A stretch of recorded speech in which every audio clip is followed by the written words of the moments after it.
The following is an excerpt from Adventures in Grey Polyester, Volume 1, Ignorance, Ineptitude, and Indecency Inside the World of Hotel Security. The excerpt is titled, No Outside Food in the Lounge. Yes, my friends, we are talking about the lounge again. We covered the lounge rules earlier on, so as you already know, no outside food or drink was one of them. Usually, this is pretty easy to handle. Drunk people order a pizza, they have to eat it in the sitting area of the lobby. And they don't put up a fuss, but on this night, it was not the case. This was a night where I wasn't the lounge guard, but ended up roped in anyway. Rod was the one on duty, and the night had been thankfully quiet.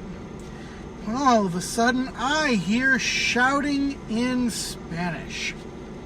Disclaimer, I am not fluent in Spanish. I recreated the Spanish that the man used as best I could. Please forgive me if it doesn't make sense. I don't speak Spanish. I came around the corner to see this skinny Puerto Rican kid. The flag tattoo was a big clue. Don't at me. Holding a bag of McDonald's and cursing a blue streak in Spanish at Rod. As he explained, I'm sorry, sir, but there's no outside food in the lounge. Where am I supposed to eat then, pendejo? You can eat it out here, sir, in the lobby. Aquí, afuera, como un perro. Vete a la mierda, puto. Sir, I can't understand you. What do you mean? That's some racist shit, old man. He was getting very aggressive verbally as I got closer. Excuse me, sir. He turned around and saw me. Oh, Dios mío, two of you, chupa mi polo cono. Sir, I'm going to ask you to show a little respect. The establishment has rules, and everyone is expected to follow. Man, fuck your rules. Rod is now angry and shouts, Selma, call the cops. This does not help the situation. Fuck you, man. The man yelled as he threw the contents of his bag at Rod and ran. He ran right out of the hotel and was gone. I didn't try to catch him. No point in that. I looked back at Rod, who was as mad as I had ever seen him, and covered in french fries and salt. Why didn't you grab him? Because we're actually not allowed to do that unless it's in defense of ourselves or someone else, Rod. He threw food at me.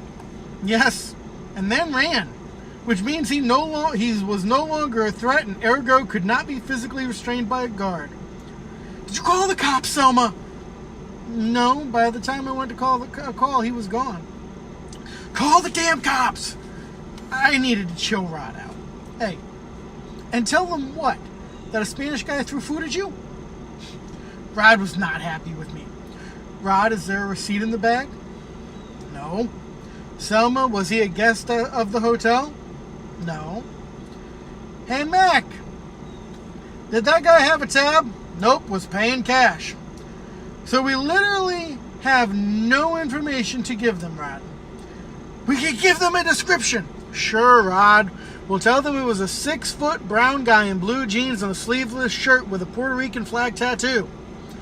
I leaned in close to Rod for dramatic effect and whispered, that'll really narrow it down for them in this city. Rod nodded. Fine. He wasn't mad anymore.